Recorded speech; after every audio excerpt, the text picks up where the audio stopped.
Hey everyone, this is Lindsay Ballet from She Works Abroad, and I am here today with Amy in Chicago. And we're going to talk a little bit about Amy's quest to find a remote role and landing one during the biggest global pandemic that I've ever been part of.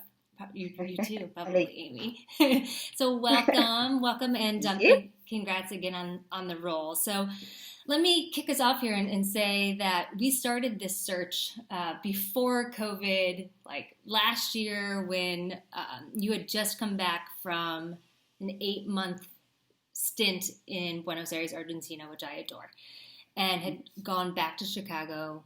This is all for work, and we're like opining to get back. You were like, hmm this is what I want to do. I'm ready to do it. So tell us a little bit about where you were when we were kicking things off. Yeah, so like you said, I had just gotten back from Argentina and I'd come back into my same role with Olenek, which is a fantastic company, but I was feeling antsy and I wanted to turn the plane around and go right back. And I just felt like it was time for me to start making a change and do some soul searching and some actual searching and see how I can get back. Yeah, I remember one of the things we talked about was the fact that when you were going back to Chicago, you just had this overwhelming feeling of like, I'm supposed to be in South America. Like, I'm supposed to be in South America. I'm supposed to be someplace else. hmm And that taste, which is all like can happen to us, right? That taste of you being there and living there made you hmm realize that you wanted more than just 2 weeks of vacation a year, uh, hmm going through Chicago winters, which I think I'm allowed to say are bad because I'm from Ohio. Some like really like brutal Chicago winters. But you were just like, I'm looking at my life and I'm looking at hmm how I'm living it right now, and I know if I don't take a maybe a radical step in a different Yep. direction, I can just see how this is going to play out. Yep. South America is where my heart is, and to have the flexibility to be able to go back as I please was really it became really important to me. Yeah, Became a top priority, it became definitely. a top priority. Yeah, and when we hmm spoke, so what was the because you were at the beginning, like you hadn't been looking for jobs, you were happy with your company and like what you were hmm doing, you just wanted something different. And Yep. so when we first spoke, you hadn't been looking for jobs for 2 3 years, you hadn't been, you were at the beginning of this. So what made you hmm decide like, all right, I'm going to get help, I'm going to join a group, and go through your global career? Well, mostly because I didn't really know how to start. It was like, okay, I want a remote job. I want to live where I please in Latin America and South America. But how do I even start this process? I'm just going to apply for jobs on the internet and hope for the best. It was, I listening to your intro, 2 years ago now, it, it struck a chord with me and it made me realize that I could really use help. Yeah, yeah, I needed help, from somebody else. yeah. And I mean, when you came in, it was interesting because it was before, I mean, remote work now is like what we're all talking about, right? Like everyone's working Right. remotely from home, whatever. But you wanted something that wasn't just working remotely from home. Like you didn't want a Right. telecommuting job. You wanted, No. you really wanted to be able to spend months at a time in hmm another country and be able to live there and enjoy all the amazingness of being in the Latin and South American communities. hmm So tell us a little bit about your journey. So like where you started, about when we were looking, can we take your current existing role abroad? Can we make hmm that remote to, finding your current position, which is at a different company? So in the beginning, my hope and my goal was really to take my existing job and go back to Latin America. And I and I had a fighting chance. I did. I thought that there was a really good chance that they would let me go back. I had put together an entire plan that I had, provided to my boss, and I waited a little bit. I didn't want to just come back and turn right back around. I did, but professionally speaking, it probably wasn't ideal. And unfortunately, for their own reasons, they denied that possibility. So at that point, I knew it was time to start looking outside. I was really hoping it would work, and it didn't. And it's okay. Um, it afforded me a new opportunity. So, I took my search to LinkedIn, to my friends, my network, ex-colleagues, anybody I could get my hands on, really, people that I knew were already abroad, reaching out to them and just getting my feelers out there. And I had conversations, I had some interviews. There was a period of time where I stalled a little bit because I had gotten a promotion within my own company. So I wanted to try it out and see if it was the right fit. Turns out it wasn't. And so I kept looking. And I got really lucky. I found a position within this company, and it turned out to not be the right one, but they found a better one for me. So it worked out. So great. Swimmingly. Yeah.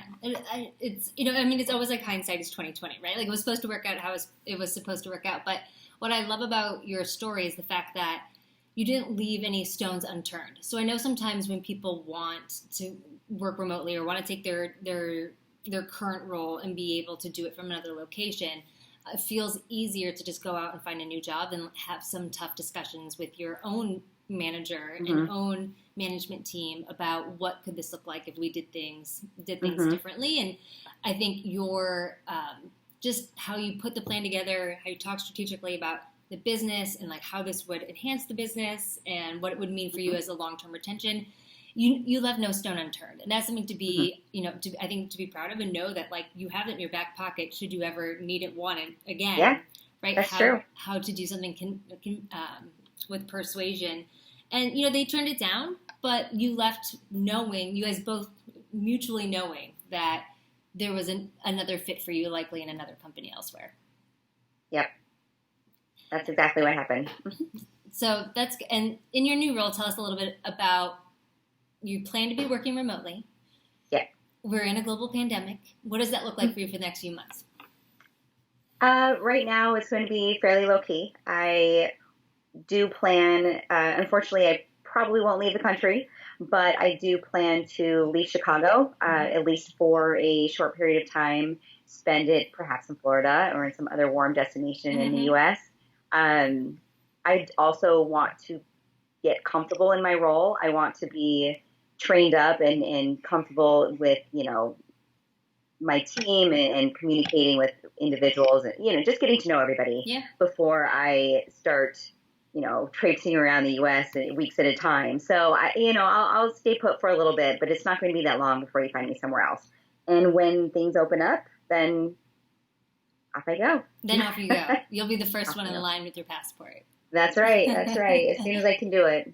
Well, it's so nice that you know that that's what's in your back pocket, right? So before, when you were in Argentina and then coming back to Chicago, you and I spoke about the bad boomerang, right? The idea that, okay, I'm going to live this life. I love it. And then I come back to the U.S.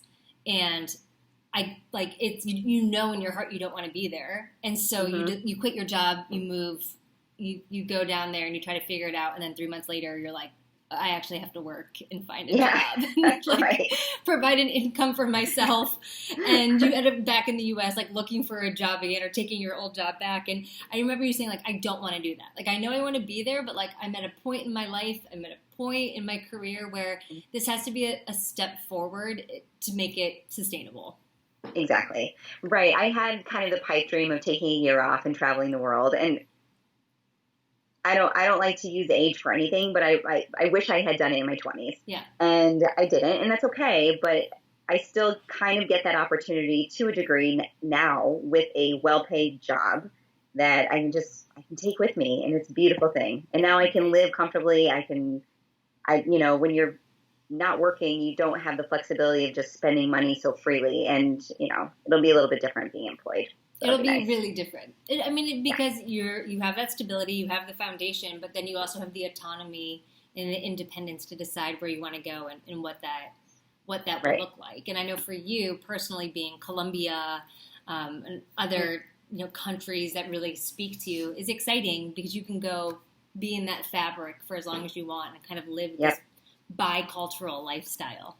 Absolutely. I love the ability to be able to go down to Medellin for a month and come home and go back a couple months later. It's It's so freeing to me. I love it. That's so great. So, what was the biggest learning for you about through all of this? Because there were ups and downs. There were moments that you and I would speak, and it was like delays are not denials. Everything is working as it should. Easier said than done. So, looking back now, what have been your biggest learnings? That actually is probably part of it. One of the things I learned about myself is that I have this tendency to get really excited about something and then I lose steam. Mm-hmm. And so having a program or having some accountability to me makes all of the difference. When I have accountability, I tend to move forward. You can even apply it to something like the gym, going in and having some accountability. But I learned that I tend to just put things off or change my mind or just give up a little bit. Mm-hmm. And this was a big help to push me in the right direction. Yeah. Accountability is, it's, especially when you have a dream like this and you moving abroad, having a remote career, living internationally, you also get met with the naysayers who tell you, like, one, it's not possible. Two, like, it's not the right time in your life. You should have done it at a different time or wait until, you're retired. And three, like, we don't want you to go, right? Like, you shouldn't go. We have those things that kind of weigh on us. And so the accountability, not only from me, of course, but also like the other women in the group and in our alumni group who are cheering for you, who want the same thing, who you don't have to explain yourself to. I find that makes a big difference in just understanding that, like, you're on track. Mm-hmm. Yeah, and that's one of the things I really like about this group too. Is it reminds me I'm not some oddball who, like, I'm not the only one. A lot of people want to do this, and it really doesn't matter how old you are. Yeah, if you want to do it, just do it. I saw this really, it's kind of like an eye-opening meme recently. It was a couple that was retired, probably in their 70s, and they were in a gondola in Venice, the boats. I think it's called gondola in Venice, in boats, and they were both asleep. Like, they were, like, next to each other asleep, and it said, you told me to wait till I was retired to do what I really wanted, right? And so, I mean, it was like a great, like, wake up for me to be like, oh yeah, like, if we wait so long, we don't know how it could turn out. Like, we don't. This could be exactly the moment we're supposed to be doing these things. We don't know. Right. We don't know what our condition will be post-retirement. No. So do what you love. Do what you love and go after it. All right. So what are some suggestions or ideas, recommendations you would have for people who are like, I want a remote career. I want to be able to go spend time in Colombia. I want to do this. What would you have them think about?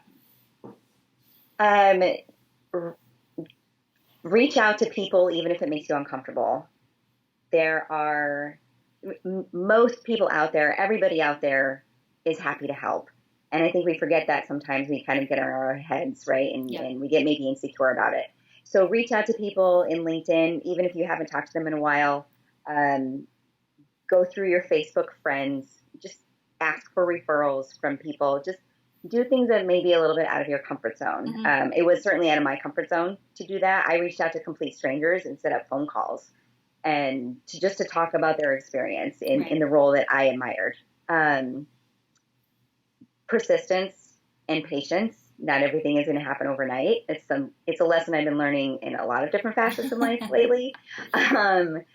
But it took me a little bit of time. It's not going to be an overnight sensation, but it will happen. And we have the beauty now of remote, if that's what you want, remote work being more of a possibility. Mm-hmm. And I think companies are more open-minded to it. So go in with a really good case, with a really good business case. And I think we're open to a lot more possibilities, and it's really great. Right. And I think people judge, someone at the end of their journey, not the journey that they went through to make it happen. And I know people are going to be reaching out to you and saying, like, how did you have this remote job, you're living here, you're doing this. How did you make it happen? And I think your path was your path. Like, you always had your eye on the ball. You knew what you wanted from day one. You're like, I want to be living in South America. I want to have this bicultural lifestyle. But the path to get there from A to Z was not a straight line. It was more it was more not. like the stock market. Yeah, there were ups and downs. Yeah, definitely. Up and down. But ultimately, you never changed your mind or focus on what would make you happy and satisfied and excited about the next step. Yep. Remote has always been the end goal. Always. So good.